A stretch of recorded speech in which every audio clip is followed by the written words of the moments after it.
All right, hello everyone, and welcome. This is part 4 of my discussion lecture series on the book Zen and the Art of Motorcycle Maintenance by Robert M. Pirsig. I think it's a truly remarkable book, a truly insightful book, and one that deserves to be read and thought over quite a bit. And so, particularly with current conditions, with so many people home and with, in many respects, lots of time opened up for many people, I think it's time to talk in some detail about some things that seem important. And that's a perfect time to talk about Zen and the Art of Motorcycle Maintenance. So thank you all for listening, whether you're tuning in now or whether you're listening to this in the future. And I hope you'll check out some of our other videos too if you're new to the channel. Today what I want to talk about is the Classic-Romantic Split. I want to talk about the framework of classicism versus romanticism that Pirsig puts forward. And I'll mostly be talking about Chapter 5 and Chapter 6 of the book Zen and the Art of Motorcycle Maintenance. And as I talk about it, I'll also be trying to refine it and push back against it, because I think it's easy to read the book and think that you understand what he means by classic versus romantic understanding, to think that, oh, well, classic understanding is just technology and science, and romantic understanding is just things like art and music. And I think that what Pirsig is doing here is actually quite a bit more complex. I've mentioned before in this series that I think Zen and the Art of Motorcycle Maintenance is best thought of as a Zen koan. It's best thought of as a puzzle to meditate over. And so I'm very wary of taking sort of surface conclusions from the book. I'm very wary of that, and very wary of thinking that that's what Pirsig wants us to do. So I'll be pushing back against his framework a little bit more and sort of teasing out what I think he really means and what he's really trying to do when he creates this framework. But as for the framework itself, it's actually, I think fairly simple, and I'm just going to read this verbatim from the book because he describes it quite well, and it's good to go directly to the source.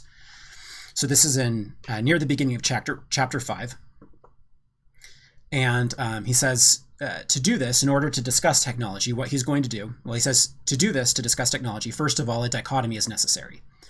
But before I can use it honestly, I have to back up and say what it is and means. And that is a long story in itself, and it is. And he's going to give us the abbreviated version, but in my view, at least, it is a very long story, and we'll be discussing a little bit of the length of that story here. Part of this backup problem, he says. But right now, I just want to use a dichotomy and explain it later. I want to divide human understanding into two kinds, classical understanding and romantic understanding. In terms of ultimate truth, he says, a dichotomy of this sort has little meaning, but it is quite legitimate when one is operating within the classic mode used to discover or create a world of underlying form. The terms classic and romantic, as fighters use them, mean the following. A classical understanding sees the world primarily as underlying form itself. A romantic understanding sees it primarily in terms of immediate appearance.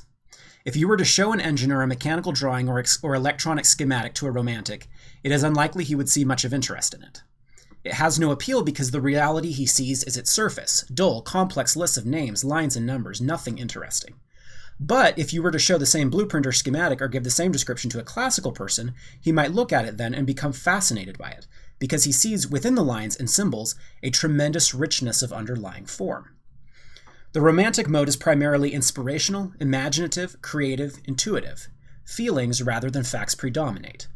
Art, when it is opposed to science, is often romantic. It does not proceed by reason or laws. It proceeds by feeling, intuition, and aesthetic conscience. The classic mode, by contrast, proceeds by reason and by laws, which are themselves underlying forms of thought and behavior. And he applies this specifically to motorcycle riding and says motorcycle riding is a romantic experience, and motorcycle maintenance is a classic experience. Or perhaps better put, motorcycle riding is mostly perceived in a romantic way, whereas motorcycle maintenance is mostly looking at the motorcycle in a classic way. So okay, there's so much here, and I'm going to start chopping it up bit by bit, because he said a lot here. It doesn't sound like he said a lot, but he's actually said quite a bit, and I want to go through it somewhat slowly and carefully. Okay, so the first thing he says, and this is very important to understand, is he says, let's see. In terms of ultimate truth, a dichotomy of this sort has little meaning. So he's going to use it, but he says, look, I'm not trying to establish sort of a final metaphysical framework for the world. I'm not saying, in the same way that, for instance, Descartes or some of the other Enlightenment scientists would have said that the world is fundamentally divided into mind and matter. He's not saying that. He's not trying to establish sort of a metaphysical framework that stands permanently and stands independent of human thought, that is sort of the way things are underneath. Instead, he's just creating a framework of understanding. And so he says himself, in terms of ultimate truth, a dichotomy of this sort has little meaning.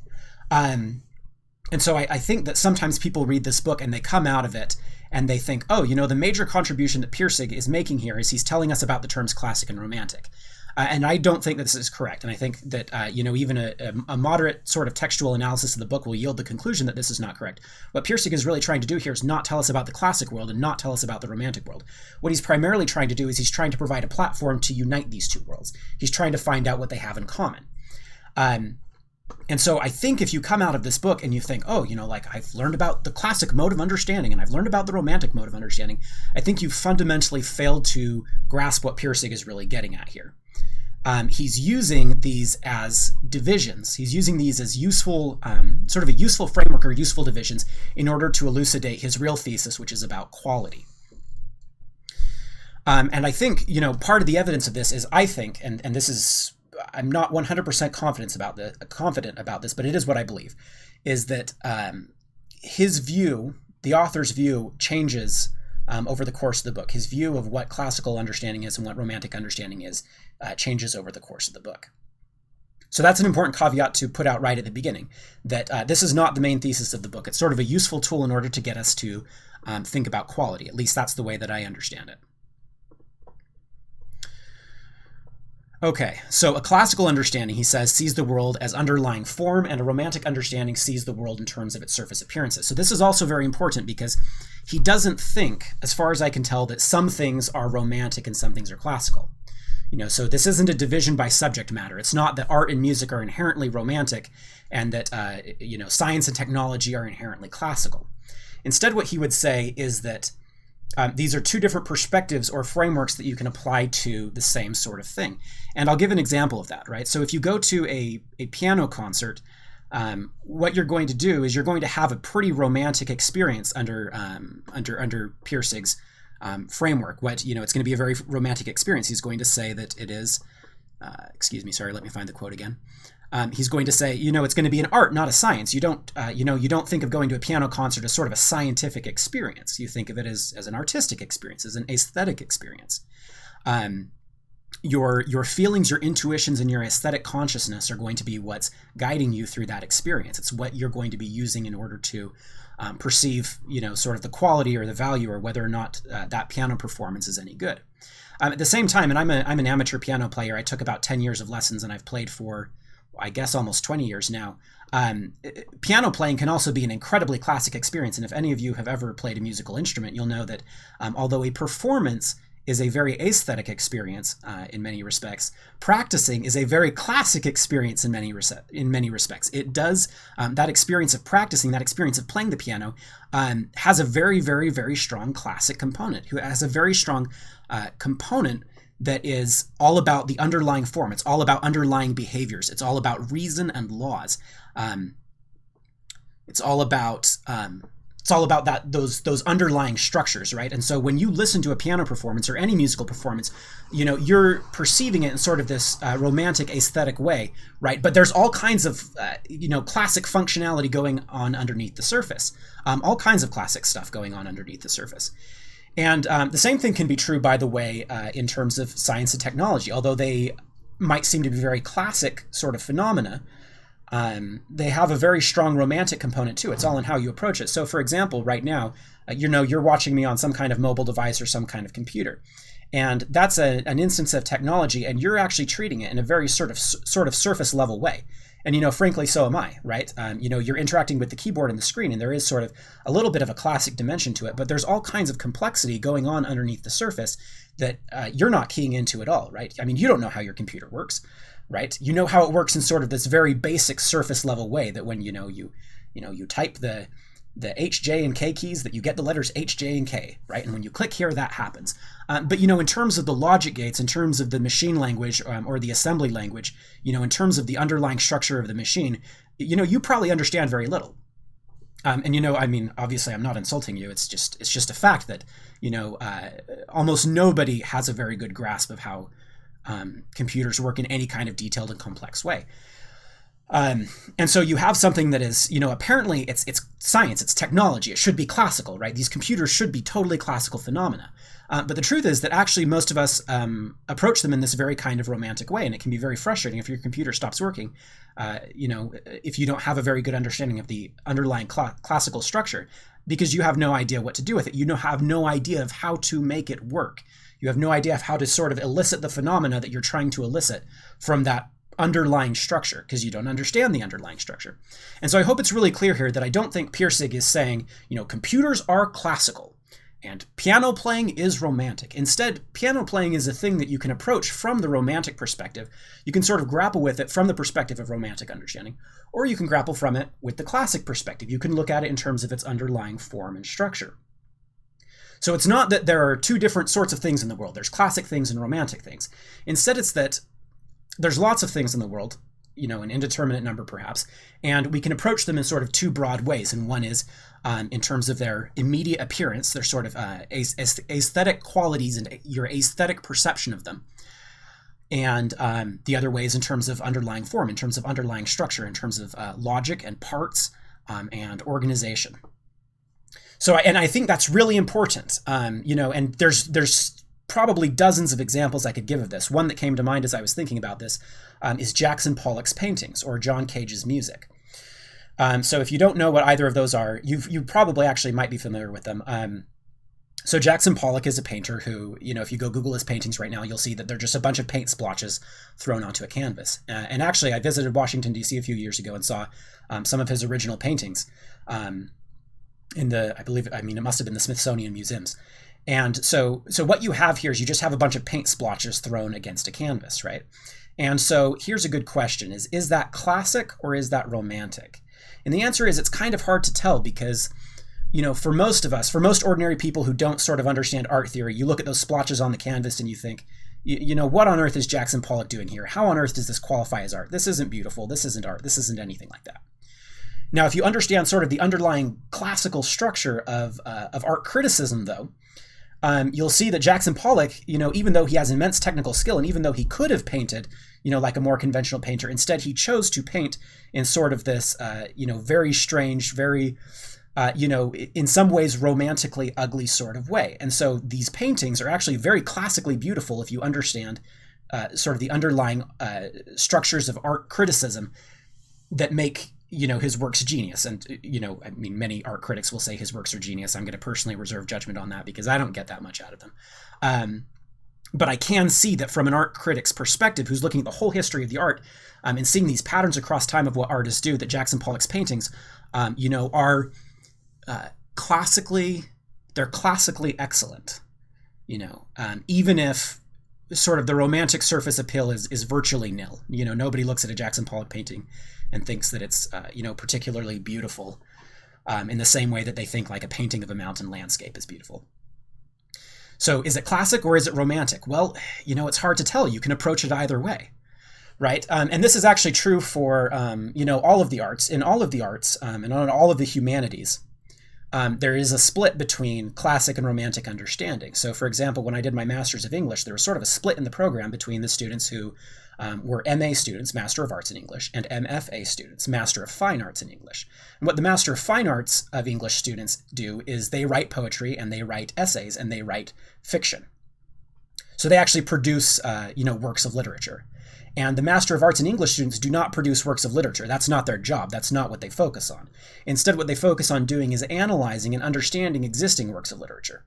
So you would think that, English is all romantic, but it's actually not clear that, the field of English is entirely romantic at all. Instead, there's a split within the field between those who want to classically understand the underlying form of works of literature, those who want to analyze them, and those who just sort of want to create them, those who want to engage in the creative process, which is, I think most people would agree, and Pirsig would certainly say, quite a bit more romantic. So I hope it's really clear here that it's not right. It's not a correct understanding of Pirsig here to look at the world and say, X, Y, and Z are romantic and P, Q, and R are classic. Instead, it's that for any given phenomena we encounter, we can see it in terms of its immediate surface appearance, or we can see it in terms of its underlying form. And that's the classic romantic split. Okay, so I hope that's clear. He then goes on to tell a little bit about what the sort of classic romantic split means and how we should think about it, and how they view each other too, which is really interesting. And so what he says is that, let's see. So he says, to a romantic, the classic mode often appears dull, awkward, and ugly. Cancel this. Okay, all right. It looks like my audio is back. Thank you all for telling me that. Thank you all for letting me know. There's some underlying situations there, but if you just keep letting me know if that happens, I think that's actually going to be the best solution rather than me switching to the secondary mic because it's a little lower quality.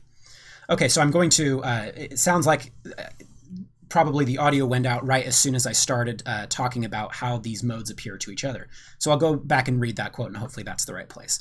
So to a romantic, this classic mode often appears dull, awkward, and ugly like mechanical maintenance itself. Everything is in terms of pieces and parts and components and relationships. Nothing is figured out until it's run through the computer a dozen times. Everything's got to be measured and proved. Oppressive, heavy, endlessly gray, the death force. So an example of this that I'm thinking of that, for most of us will appear dull, awkward, and ugly,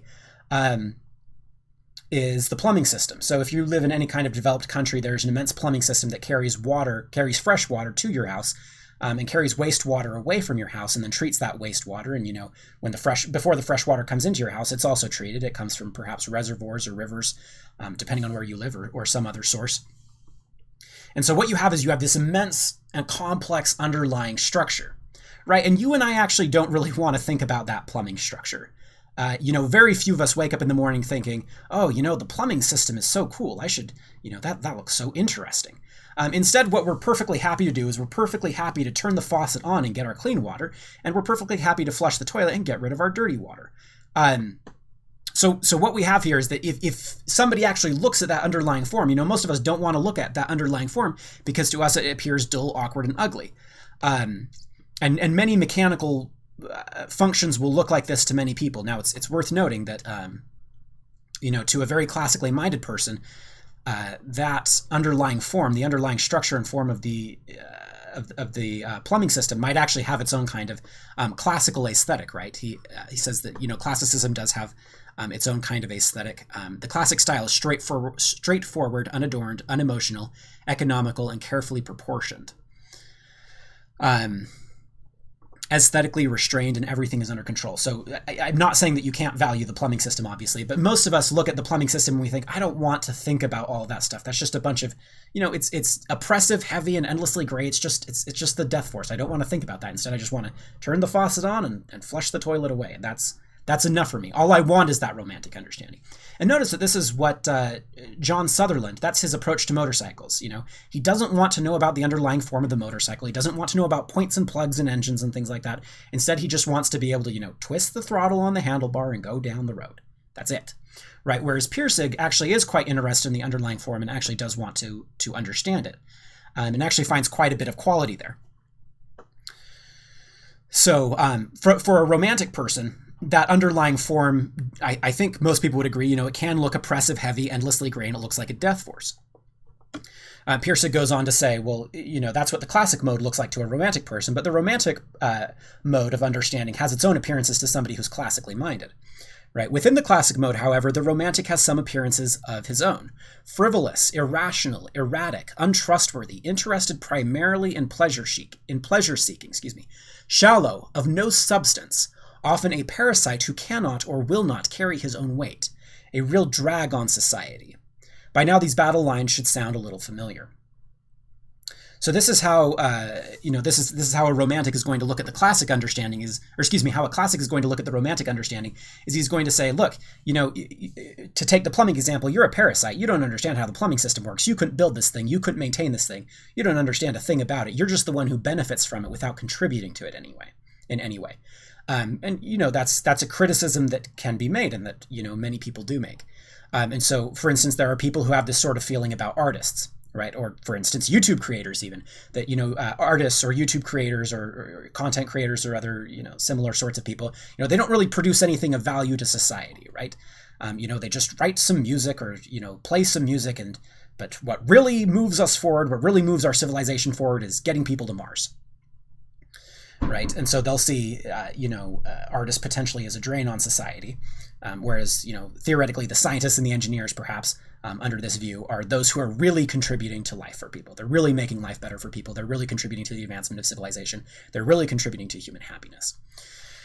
And, since I've since I've stated that kind of vitriol that classic people can throw against romantic people, it's fair to do the same thing from the romantic perspective against classic people, that they're sort of inhuman or unfeeling, or that they don't really have any appreciation for life, that they're sort of dull and uninspired and unimaginative. And I hope it's clear that, both of these criticisms probably, they really are, although they're criticisms that can be made, and they're criticisms that we do make from time to time, they're really definitely going too far. I think if you stop and think about it, most people would say, yeah, this is going too far. Because as much as you can find the underlying systems of the world, as much as you can find them to be depressing, as much as you can find them to be oppressive and sort of part of that technological death force, at the same time, the fact that we all have clean water and the fact that we can all, flush our wastewater away, that's actually quite nice. And that actually does contribute quite a bit to our quality of life. And in the same way, people really do seem to need aesthetic experiences. They really do seem to need aesthetic experiences. And obviously you can get that in a variety of ways. But one of the things that I think, we're learning as we automate more and more parts of our lives is that humans really need more than automation. They really crave aesthetic experiences. They crave experiences that they can't understand or that they don't fully understand. They crave experiences that are right at the edge of their understanding. Let me see. One example of this that comes to mind is, let's see, if I'm remembering correctly, because it's been a long while since I've read it. The Russian author Dostoevsky wrote this short piece called Notes from Underground. And in it, the main character, it's sort of a piece of existentialist literature. And in it, the character puts forward a proposition. What he says is he thinks that if you figured out sort of the perfect way for people to live such that all their needs were filled, and I think he says that you would never have to think about anything besides eating, sleeping, and the propagation of the species. If you put humans in that kind of condition, they would actually rebel against that utopia, just in order to have some kind of new and interesting experience. And you could say that that's sort of a grasping after some kind of aesthetic experience, a grasping after some kind of experience at the boundary of understanding that isn't perfectly regulated and understood in a classical way. Okay. So let's see. And by the way, feel free to throw in questions if you have any about these or any comments. It's always great to read those and respond to those as I figure out where I want to take this next. I think I'll mention briefly the story that he tells in case you're not familiar with it. This is the beer can story. So this is a prior motorcycle trip that John and Robert Pirsig are on. And John's handlebar is just a little loose. And it turns out that what he needs is a little piece of shim, which is a small piece of metal that goes in and, let's see, how would you describe it? You fit it in and it makes it so that you can tighten the connections properly, basically. And so Robert Pirsig is explaining to John, well, you're going to need this shim and it's going to fix your motorcycle. And John says, okay, well, where can I buy this shim?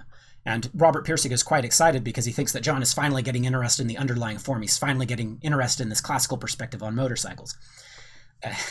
And so Robert Pirsig says, well, we've got the best shim in the world right here. And he holds up an aluminum beer can. And Robert Pirsig is exactly right in this case. He's exactly right.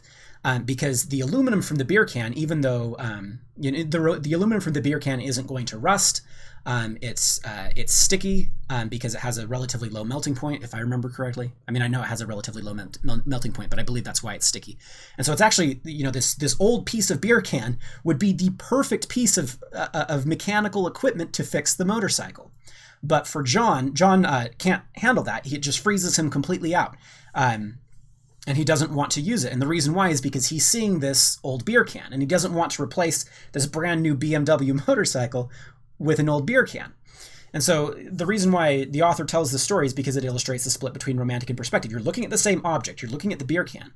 But what Pirsig is doing is he's looking at that piece of aluminum in terms of its underlying form, in terms of its scientific properties. Whereas John is looking at it in terms of its surface appearance, which is, it's an old used beer can. I think so I'm reading the comment from Val D. I think the Matrix had a reference to that where Agent Smith says they made the first Matrix a utopia and people were unable to believe it. Yeah, I find this quite interesting, and it's a thing that I think is actually worth thinking about. I think that Dostoevsky in Notes from Underground would certainly agree with that. One of the things he says in that piece is he says, people are not piano keys. You can't just play them how you want. And I think that actually is true. And, there's heavy currents of technocratism today. And this technocratic attitude is that, we'll be able to... we'll automate everything.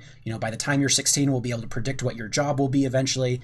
Dating apps will get so good that we can find you the perfect partner, so on and so forth. And I think, one of the lessons from the Matrix movies and also one of the lessons from Notes from Underground is, people might rebel against that kind of perfect technocratic society just in order to have something interesting and exciting to do. So that's the story about classicism and romanticism from Pirsig. Let me review my notes real first.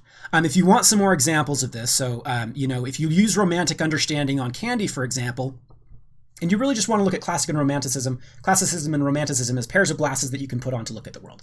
So if you put on your romantic glasses and look at candy, you're like, well, this is delicious, right? But if you put on your classic glasses and look at underlying form, you see, oh, well, this is, it's just simple sugars that will rot your teeth and it's just empty calories, right? And conversely, if you look at potatoes in sort of a romantic way, all you see is sort of this, starchy, tasteless root. It's not very romantically appealing. But in terms of its classical underlying form, potatoes are amazing. They have an incredible caloric yield per acre. They have quite a few nutrients. They have small amounts of a wide variety of nutrients, right? And they are classically unappealing in some respects because they can be susceptible to blights, as the Irish found out, unfortunately.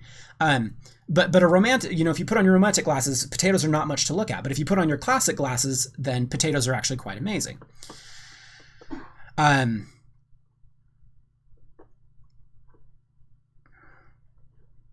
Let's see. I hope it's also clear, right? When you read these descriptions of classic and romantic that Pirsig gives us, I hope you see them not in terms of this sort of super hard, fast division, but instead in terms of sort of general patterns. And if you think in terms of general patterns, you start seeing something like this crop up all over the place. For instance, you see this in sort of emotions versus thought. If you think emotions versus thought is kind of a duality that operates in the lives of human beings, well, emotions is certainly more romantic and thought is certainly more classical. Or if you think about,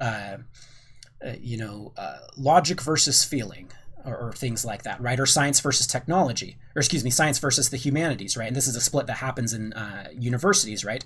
Is most of the fields in the university, they're either sciences or they're arts. In other words, they're either things that approach the world in a classic way or things that approach the world in a romantic way.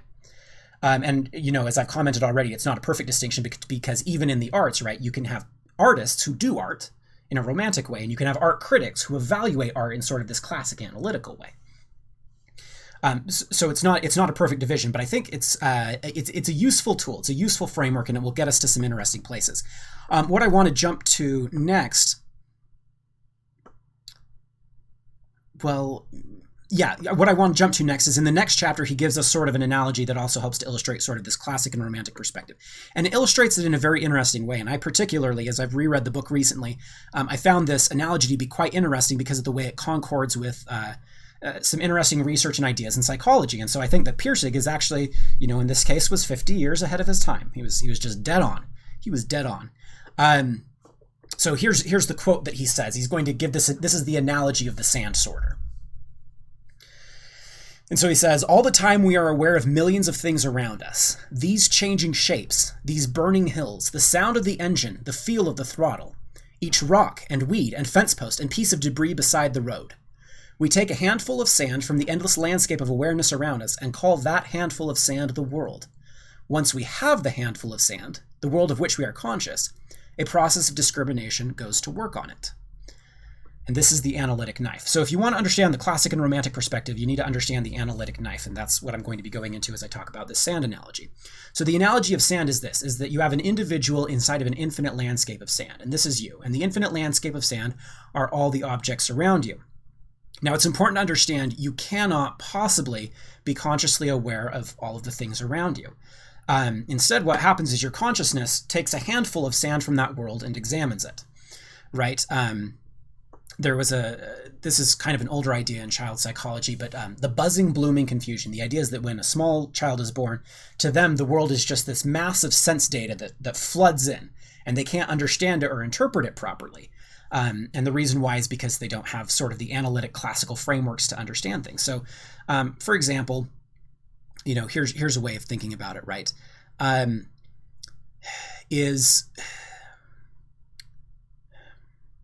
Well, I don't know if I want to use that example. Let me go in a slightly different direction for a moment, and maybe we'll come back to that.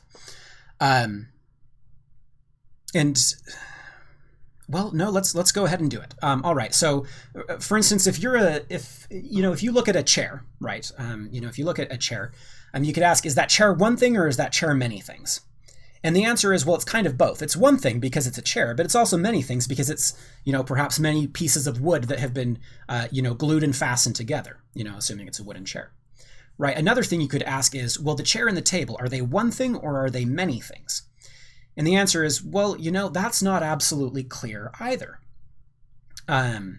If you buy them typically as a set, right? If you were to go and get it from the furniture store. So in that sense, it's one thing, and you're also likely to keep them in the same room, and you're likely to use them in conjunction with each other. If you're using the table, it's likely that you're using a chair. And if you're using a chair, it's likely that you're using the table, right? So in some sense, the chair and the table set are one thing, but in some sense, they're many things. And even if you want to take those individual pieces of wood that make up that chair, is it one thing or is it many things? Well, it's one thing because it's a chair leg, if you're looking at the chair leg, but it's also many things because, for example, it's thousands of cells, right? Perhaps millions of cells. I actually don't know for sure. Is each of those cells one thing or many thing? And the answer is, well, it's one thing and it's many things, right? It's one thing in the sense that it's a cell, but it's many things in the sense that there's a variety of components, right? So, the idea is that, when you first look at the world, there's just sort of this flood of data coming in. And what you actually need to do is you actually need to filter it out. So for example, well, let's think about, when you drive down the road. When you drive down the road, there's all sorts of things you're not noticing that are part of the world, right? So for instance, you're probably not noticing the color of the cars. And you're probably, there's all sorts of stores that you're not noticing. There's all sorts of people that you're not noticing. There's all sorts of things you're not noticing. Instead, what you're doing is there's that whole landscape of awareness around you, of sense data that comes in. And what you're actually doing is you're just selecting, a very limited piece of that. And that's the world that you really interact with. And this is, as far as I can tell, has really been validated by recent psychological research. So for an example of this, and I actually cannot remember the name of the experiment, but probably many of you are familiar with it. This is the basketball players. I'll search gorilla experiment. Yeah, the invisible gorilla experiment. So there's this experiment where what you do is it's an experiment that was done in the psychological fields. And what you do is you have, I think, 6 people, 3 in black jerseys and 3 in white jerseys. And what they're going to do is they're going to pass basketballs between them. And your job is to count how many times they pass the basketball between them. And so you're watching this video and you're watching the basketball and you see it bounce around and you're counting, 1, 2, 3, 4, and you count the number of times and maybe you count 16. So you get to the end and you're like, I was paying attention, professor. I counted that they bounced the basketball to each other 16 times. They passed that ball 16 times, right? And then the researcher will ask you, okay, well, very good. And did you see the gorilla? And your answer is, well, what gorilla? And it turns out that in the middle of that video, there's a guy like a 6-foot tall guy in a gorilla suit. He's not, and he just saunters out onto the middle of the stage and beats his chest for a second and then walks off to the other side. And he's not running across and he's not in the background. He's dead in the middle. So it's not like, they're not trying to trick you. They're not hiding anything, right? But most people will not notice the gorilla. They'll only notice the ball being passed, and they'll be counting the number of times the ball gets passed. And they will not notice the gorilla at all. So notice that, the photons are coming into your eyes. You do sort of see the gorilla, but your mind does not process the gorilla as a gorilla. Your brain doesn't care about the gorilla. Instead, what your brain is focusing on how many times the ball is being passed, right? So what you have is this landscape of sand in front of you, and that's the video. And then what you do is you actually just take a handful of sand out of that, and that's the players and how many times they're passing the ball. And when you take that handful of sand, you're actually neglecting huge amounts of things around you, huge numbers of phenomena, a huge variety of phenomena, including, for example, a gorilla. And by the way, there was a second iteration of this experiment done, because this was actually quite unbelievable to a lot of people, because you would think that if a guy in a gorilla suit walked out in front of you in the middle of a video, you would notice, right? A gorilla is something pretty unusual. It's not something you were expecting. You would think you would notice. And it turns out most people did not. Most people did not notice the gorilla. So there was a second iteration of this experiment done, where they did a similar sort of thing, right? It's a similar sort of experiment. And, there were people who thought, well, this time I'm watching for the gorilla, I'll notice the gorilla. And they did notice the gorilla. So they said, all right, the ball was passed, 9 times, and I saw the gorilla. And then the researcher will ask, okay, well, did you notice that the background changed? The color of the background changed? And the answer is, well, no. I didn't notice that at all. And then the researcher will ask, and did you notice that one of the players in the middle of the game left the screen and was replaced by a completely different player? And the answer is no, you probably didn't notice. So it's actually a perpetual problem. It really looks like it's a perpetual problem of human perception, that you're surrounded by all kinds of phenomena, and all you can do, all you can perceive really in any sort of conscious way is one handful of sand from that endless landscape of awareness. Right? And that's actually quite interesting, because if you stop and think about it, what that means is that the world you know, in sort of this cognitive and intellectual way, right? The world that you know is not the world at all. It's a very low resolution representation of the world. It's just one handful of sand out of an endless landscape around you. And so actually the world is, you don't know what the world is. Who knows what the world is? There's all kinds of phenomena out there. There's all kinds of sand out there that you're not perceiving. And the reason why is because it's not relevant to your goals. It's not relevant to where you're directing your attention. Remember, if you look for the gorilla, you'll see the gorilla, right? This is about what seems to determine whether or not you notice these things is whether or not you're looking for them. That's quite interesting, actually. And it can be quite unsettling to, I think, scientifically minded people, because what it seems to suggest is that, notice what happens here is what you perceive, right? What you see, that landscape, or that handful of sand that you pull out, depends on what you're looking for, right? So it depends upon your goals. It depends upon your objectives. It depends, in a word, upon your values, right? And so your values are actually going to determine which facts you see. And that's quite an unsettling thought, because we like to look at the world and think that we're seeing things, at least approximately as they are. And what I think that the gorilla experiment demonstrates, and what I think Pirsig is trying to illustrate here with his analogy of the sand sorter, is that you're not really seeing the world, quote unquote, as it is at all. Instead, you're seeing, a very limited selection of all the varied phenomena that make up the world, right? And so this ties back to our ghost discussion from last time, right? So is the law of gravity real? And if you squint at it, you come to the answer, or at least this is the answer that Pirsig comes to, and I agree with him. You come to the answer, well, something is real.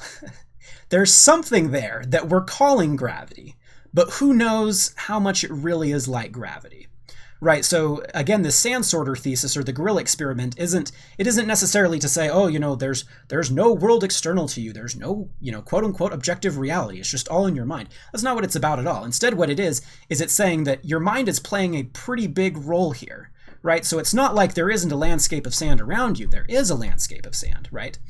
But you can select such different handfuls of sand that it can actually be, quite tricky to figure out what's really out there in the landscape, because, people who select different handfuls of sand will, come to a different conclusion about, what the landscape looks like. Okay, so that's quite interesting. So the first step that happens is that there's an endless landscape of sand, and you take one handful of sand out of the landscape, and that's consciousness. So the landscape of sand is everything that you're aware of. It's all the sense data coming in. And what you do is you actually filter out most of that, because it's useless information. It's not helpful to any of your goals. And instead, you just focus on this one handful of sand that is called consciousness. Okay, so there's another step here, which is you can take the analytic knife, and I'm going to explain what that means in just a second, and go to work on consciousness and divide it into different groups. All right.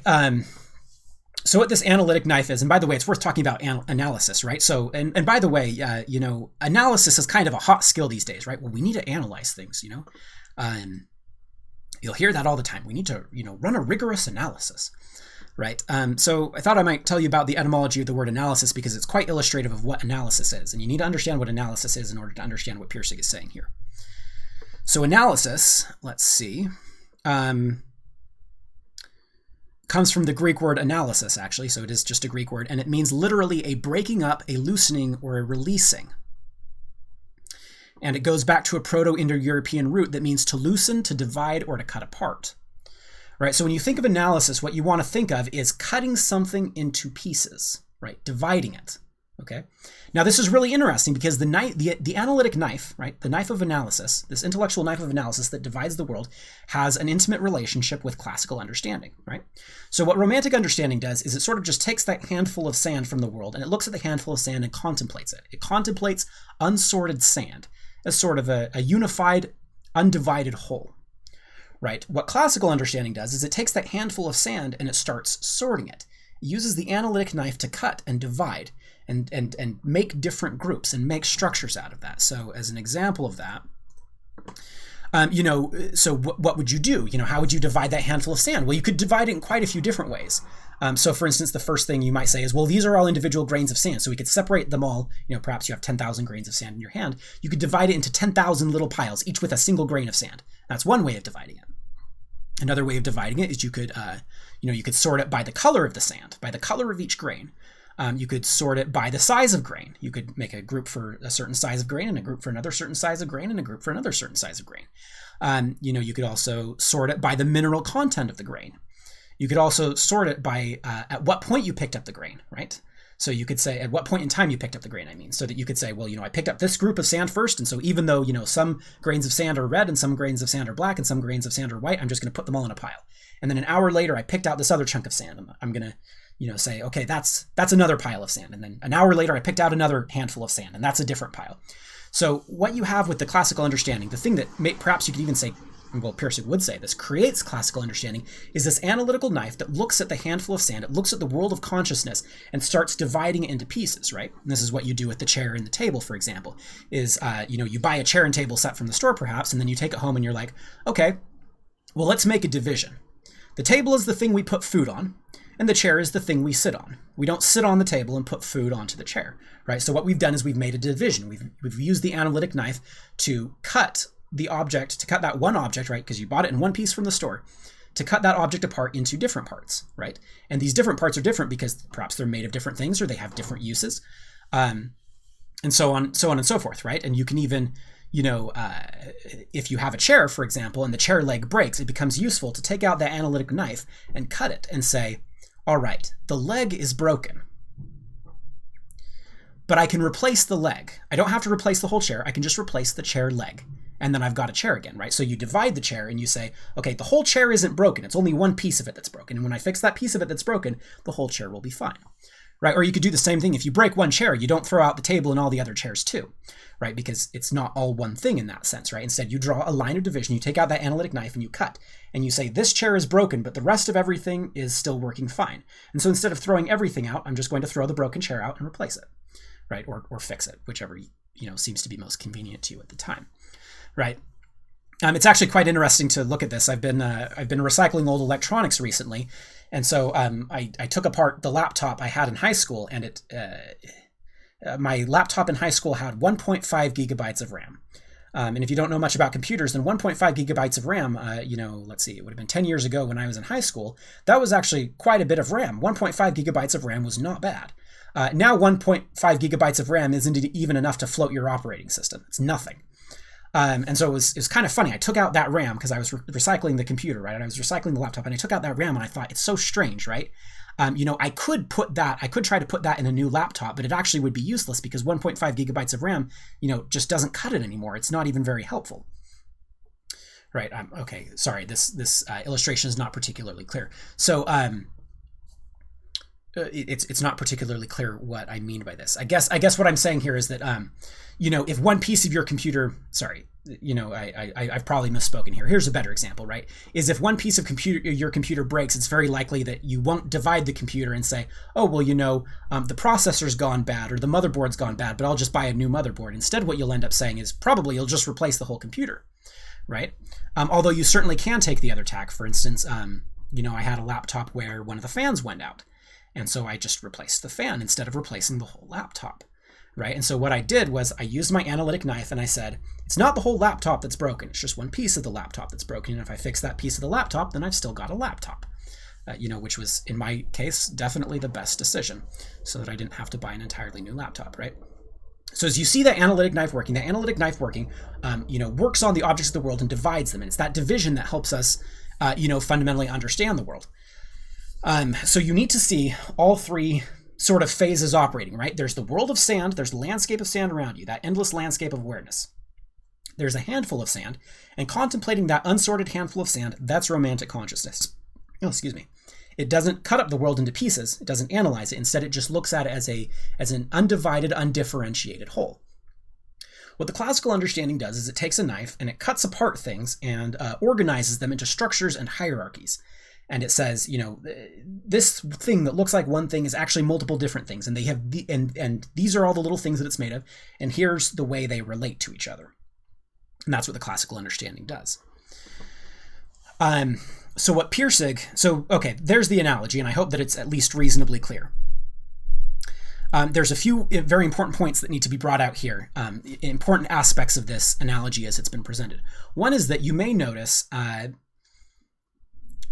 the division of the sand is not absolutely given. There's actually multiple ways that you could divide the sand, right? As I said, you could divide it by color, or you could divide it by grain size, or you could divide it by both, or you could divide it by something else entirely, right? And we saw that the same thing is true, for instance, when your computer breaks in some way, right? For instance, when the fan broke on my laptop, what I said was, I could have organized the world. I could have sort of taken that handful of consciousness that makes up my world and said, okay, the laptop is one single unit. It's only one thing. And so if any part of it breaks, the whole thing is broken. But instead what I said is that thing, that entity, that phenomena is not just one thing. It's actually multiple things. It's a laptop that's working fine plus one broken fan. So you just fix the fan, right? And so I hope it's clear that this is something that we're all doing all the time, right? And I hope you can sort of start to see the way that you're doing this all the time. Right. Here's another example, right, is you could think about your day, right? You're awake for maybe 16 hours a day, let's say. So one thing you could do is you could divide that into 8 2-hour segments. And you could say, well, for 2 hours, I'm going to work on this. And then, for 2 hours, I'm going to work on this. And for 2 hours, I'm going to work on this. And then I'm going to take a 2-hour break for lunch. And then I'm going to work for 2 more hours on this, and I'm going to work for 2 more hours on this, and then I'll, spend 4 hours, 2 hours watching Netflix, and then 2 hours to make and eat dinner, maybe, you could say, right? Hypothetical arrangement. Well, another way you could do it is you could divide it into 15-minute segments, right? Or 1-minute segments. You could change your task every 60 seconds, right? You don't even have to divide it by time, right? Instead, you could just say, well, there's 3 things I need to get done today, and I'm just going to work on them. I'm not going to care about how long they take. I'm just going to work on number 1 until I'm done with task number 1. And then I'm going to work on number 2 until I'm done with task number 2. And then I'm going to work on number 3 until I'm done with task number 3, and I don't care how long it takes me, right? So that's a form of dividing your day that actually, doesn't rely on time at all. It doesn't use time as the dividing principle at all. It uses a completely different analytic knife. So all the time, no matter what you're doing, you're always, selecting a handful of sand out of that world of awareness and then dividing in different ways with the analytic knife. And I hope it's clear that this isn't just something that college professors do. This isn't something that grad students do, although they do it too, right? It's something that we're all doing all the time. Even when you decide what to do today, is there's all sorts of phenomena around you, and you restrict it down to, okay, here are the things that are relevant to my goals, and here's how I'm going to organize and divide those entities as they relate to my goals. So the first thing you need to understand is that there's multiple ways that you can divide that sand in most cases. There's multiple possible ways to divide that sand. And so the example that Pirsig gives So you don't want to take any one of those divisions necessarily as given, because it doesn't belong to the landscape of sand. The landscape of sand is just a landscape of sand. Instead, the division is coming from you. It's coming from your analytic knife, and it has to concord with what's out there. You can't divide the world into red and black grains of sand if there's only black grains of sand. That's not going to work, right? But you still have quite a bit of freedom in selecting, which division you're going to employ, right? And certainly, if there is red and black sand and you divide it into red and black sand, what would be called for is mineral content, and that would be a much smarter division than, of course you can divide things in the wrong way, but the point is still that you can reach valid divisions of the world, multiple valid organizations and divisions of the world, and that's quite interesting. So the first thing you need to understand is that the organization of sand, the way that you divide all those pieces of sand, it's not given. So the example that Pirsig gives is motorcycles, right? So, wow, and I'm going to try to find it specifically. I hope I can find it, but he says, let's see. No, I will be able to find it.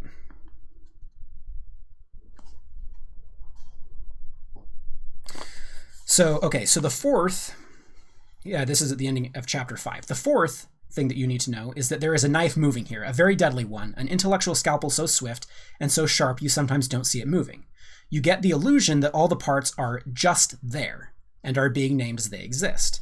But they can be named quite differently and organized quite differently depending on how the knife moves. For example, the feedback mechanism, which includes the camshaft and camchain and tappets and distributor, exists only because an unusual cut of the analytic knife. If you were to go to a motorcycle parts department and ask them for a feedback assembly, they wouldn't know what the hell you were talking about. They don't split it up that way. No two manufacturers ever split it up quite the same way, and every mechanic is familiar with the problem of the part you can't buy because you can't find it because the manufacturer considers it a part of something else.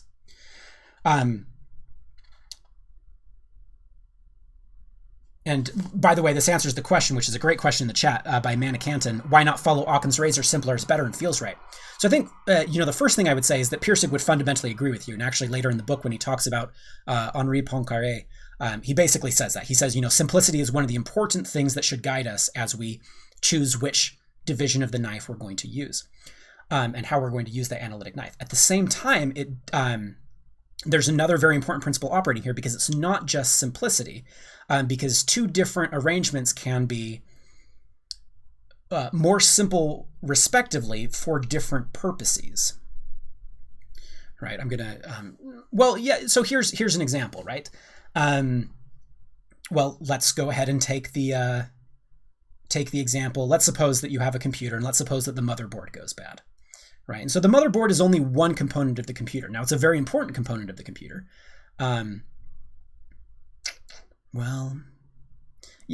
Let's go ahead and use that example. So one thing you might find out is you might do a little bit of research and say, okay, well, to buy a new computer is going to cost me, say, $500. To replace the motherboard is only going to cost me $200. All right, so here's a question: which is a better sort of analytic division, right? Is it better to say the whole computer is broken and to treat it all as one broken object, or is it better to divide it in a different way and say the motherboard is broken, the rest of the computer is fine? So here's two different value structures that will actually guide Occam's Razor, right? So here's the question: is Occam's Razor is going to say, well, you should go with the simplest explanation. Well, which one's the simplest here? Well, you could actually make a good argument for both because, perhaps you're not very experienced with computers and perhaps, you've never done this before. And so you're a little nervous about mucking around with the innards of your computer. And so you think, I could buy that $200 motherboard and I could just replace it, but that would require me to unscrew things and connect things and disconnect things. And I don't feel very confident doing that. I don't have enough confidence in my abilities to know that I won't mess it up and break the computer entirely. And then I'll have to not only will I have bought the new motherboard, but I'll have to buy a whole new computer on top of that. I might connect something wrong. I might fry the circuit board. I might do something terrible like that. Right? So you might make a very good argument for saying, well, I should just pay $500 and buy a new computer. Right? Conversely, you could say, well, I actually feel, and this is probably the position that I would take in most contexts because I have, a reasonable amount of experience working around with the innards of computers, is another thing you could say. You could make a very good argument for buying the motherboard and replacing it yourself. You could say, I've done things like this before. I've never specifically replaced a motherboard, but I've put in new graphics cards, perhaps. I've replaced RAM. I've plugged in new hard drives. So I feel reasonably confident that I could probably replace the motherboard and plug everything into the right place and do it correctly without doing it in a way that's going to, accidentally fry something. So what's interesting is you can actually make a pretty good case for both. And, even if you're quite experienced with computers, you might say, I could take the time to replace the motherboard and it would be cheaper. But maybe I'm a lawyer who bills at $300 an hour, and it's just really not worth my time to get into the computer and replace the motherboard. I'd rather just order a new one. Everything's on the cloud. I can have my secretary set it up, and that's actually quite a superior solution. So although I definitely agree with Manny Canton that you should follow Occam's Razor, Occam's Razor actually isn't going to be enough. Oh, money. Sorry, I apologize for not pronouncing that right. Perhaps. So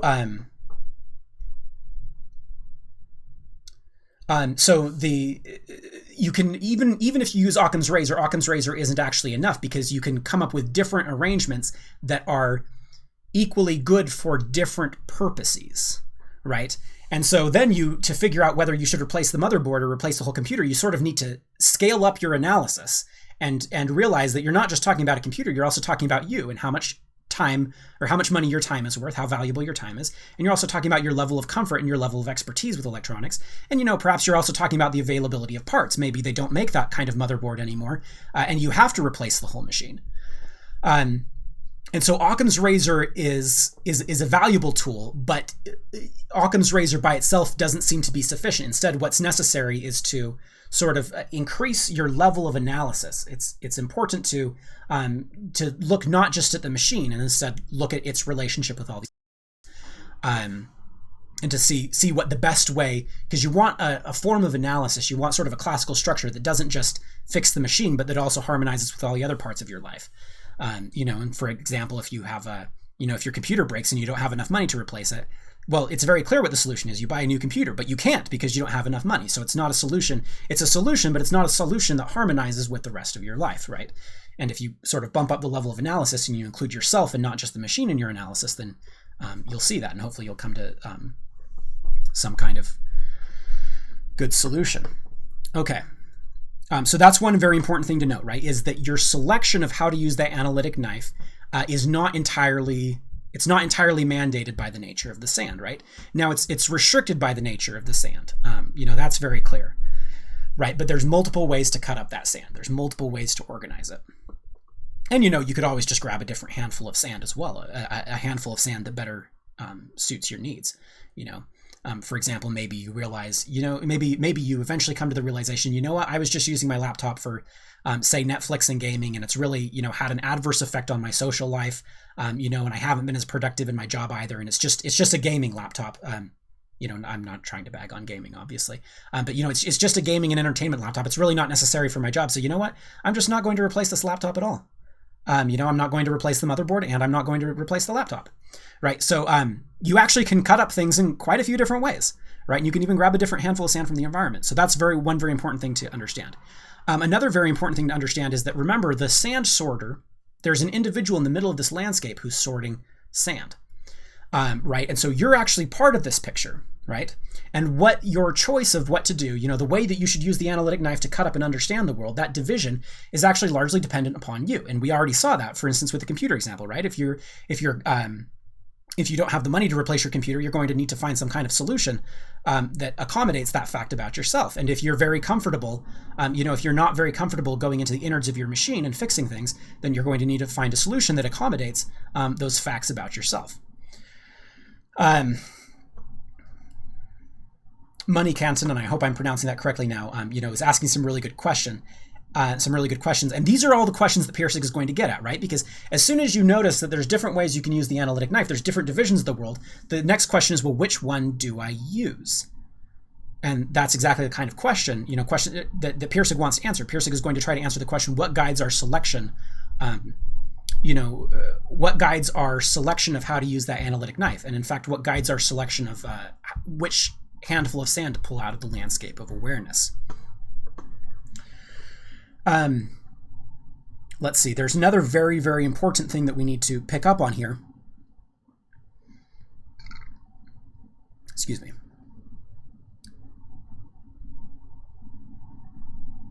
there's another very, very important thing that we need to pick up on here, and that is, we've previously talked about classical and romantic understanding as sort of two very different approaches to the world.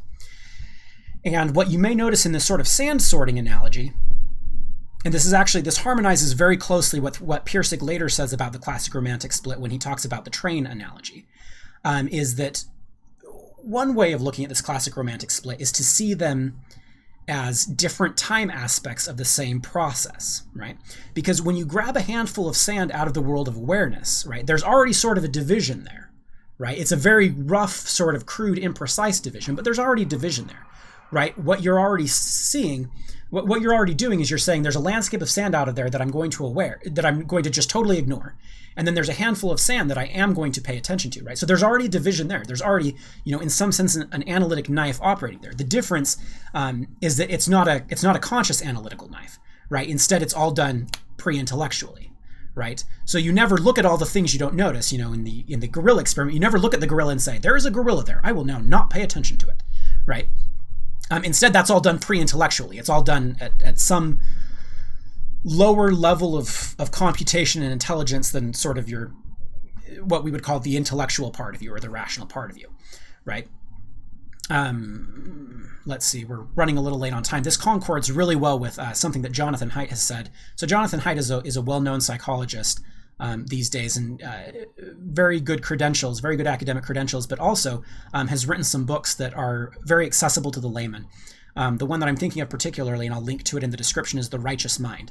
And there, the reason why it's called The Righteous Mind is that he believes that people's political and moral judgments actually are not totally governed by this, conscious analytic process. They're not totally governed by the sand sorter. Instead, there's something pre-intellectual going on.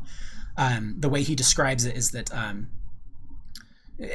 so the reason why it's called The Righteous Mind is because he believes that your mind is actually,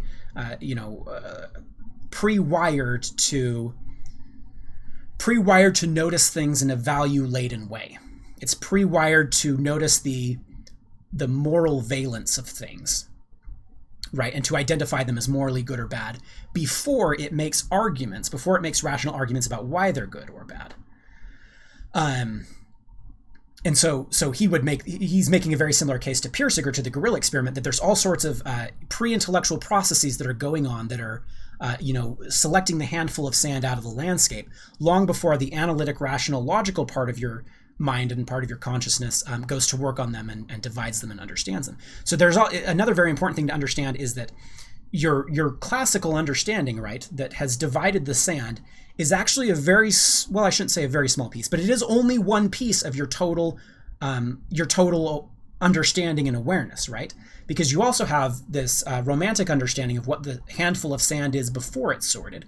And there's also, a huge amount of latent knowledge and phenomena in the world around you that you're not even paying attention to at all. But that presumably, is still part of your experience and is still affecting the world you live in. You're just not conscious of it. And so there's sort of a demotion here of the value of intellectual, rational, cerebral thought. Not a demotion in the sense of saying that it's of no value, but a demotion in the sense of saying, it's sort of downstream of these other two processes, right? It's downstream of awareness and it's downstream of consciousness. And those are two processes. Awareness and consciousness are things that happen before you go to work on it in sort of an analytical, cerebral way. And for that reason, right, that this is going to underlie a lot of what, some people will look at Zen and the Art of Motorcycle Maintenance and call it sort of an anti-intellectual book. And I don't think that that's correct. But to the degree that it is correct, it's because Pirsig is saying, hey, look, there's all kinds of forces operating on you. There's all kinds of forces operating inside you that are not intellectual, rational, logical, or cerebral. They don't belong to that brain at all. And so although those are an important part of how we interact with the world and understand it, they can't be considered final wisdom because they're downstream of these other larger processes. They don't come before everything else. Instead, they're downstream. They come after some other events. They come after some other processes that are, let's say, valid in and of themselves. Okay. All right, to wrap up real fast, I'm going to list the 5 aspects of the classic view that Pirsig thinks were particularly important, and they should harmonize well with the things that I've already said. I may have already hit on some of them. So first of all, he says, the first thing you'll notice about the classic view, and he mentions these 5 aspects of the classic view after giving an analytic description of a motorcycle. And he says, so first of all, you'll notice that it's dull. Right, this description is actually quite dull and boring. And by the way, if you read textbooks, that's what Pirsig would say, that's what you're running into. You're running into the fact that the classic description, if you're reading an economics textbook, the classic description of economics is dull. It's boring. It's actually not particularly interesting. The second thing he says is it's impossible to understand without prior romantic knowledge. Right, and this keys into, remember, I said the analytic process in the sand sorting analogy, the analytic process is downstream from consciousness, which selects a handful of sand out of the world, right? And so you actually need romantic understanding before you have classical understanding. At least that's what Pirsig would say, and it's my opinion that he's correct. And by the way, this concords with my own experience of a motorcycle. When I first read Pirsig's book, I had never ridden a motorcycle, and I think I probably skipped over most of the description because it was so dull and boring and hard to understand. However, revisiting the book after having ridden a motorcycle, even though I don't know a whole lot about motorcycle maintenance, I actually understand the description that Pirsig gives fairly well. So that prior romantic understanding, that prior romantic experience of riding the motorcycle has actually given me quite a bit of understanding. It's primed me well for classical understanding. And by the way, this is a helpful thing. If you're studying things in the university and your textbook seems boring, maybe one of the questions you need to ask yourself is, do I have the necessary romantic understanding in order to appreciate and understand the classic understanding that this textbook is trying to give me? Right, and that's a thing that's very worth thinking about. Okay, now this is also very interesting, is in the description of the motorcycle, he says, this is the third aspect, there's no operator. There's no person there, right? So notice that we ran into the same problem when we were describing the computer, right? That the computer, if the motherboard breaks, right, if you only look at the motherboard, you can't find the right solution. Should you replace the motherboard, or should you, replace the whole computer? And you can't properly find the answer unless you have some knowledge of who the operator is, unless there's an individual operating there, right? And this is another thing that Pirsig reminds us about the sand sorting analogy. It's not just that there's a knife working. There's an individual there that selects a handful of sand out of the world of which we're aware, selects that handful of sand of consciousness, and then goes to work. And there's an individual operating the knife. There's a person there, right? There's a person there, and that actually ends up making quite a bit of difference. And one of the major theses that Pirsig is going to try to put forward in this book is when you deal with technological classical problems, when you deal with sort of scientific problems or logical problems or rational problems, you need to be aware of the I. You need to be aware of the person in the picture. And if you understand who that person is and what their properties and characteristics are, and what it is that they're aiming at, then you'll be able to come to the right solution. You'll know whether you should replace the motherboard or trash the whole computer and replace it. The third thing that he'll mention is that there's an absence of value judgments, right, in that description of the motorcycle, right? It's only describing what is. It's not describing what ought to be, right? There's no values here. There's just facts, right? So if you say the motherboard is broken, well, the motherboard is just broken, right? It doesn't tell you, the fact that the motherboard is broken doesn't tell you what to do with it. It doesn't tell you whether you ought to trash the computer and not replace it, or trash the computer and replace it, or just replace the motherboard, or resolder a connection, or do any of the other potential solutions, right? And so once you, what's interesting is that description of the motorcycle actually doesn't tell you what to do with the motorcycle. You actually need the values to jump in and say, well, I value my time at this amount, I value my money at this amount, I value the computer at this amount. And that's what's going to tell me what to do. So the thing that he mentions is that, classical understanding divides the world into facts, and it's the values are absent in that description, but it's the values that created that description. It's the values that guide the analytic knife. And that's going to be very important to understand, because when we say that technology and science are value-free, that's not quite correct. They're not in the values are guiding how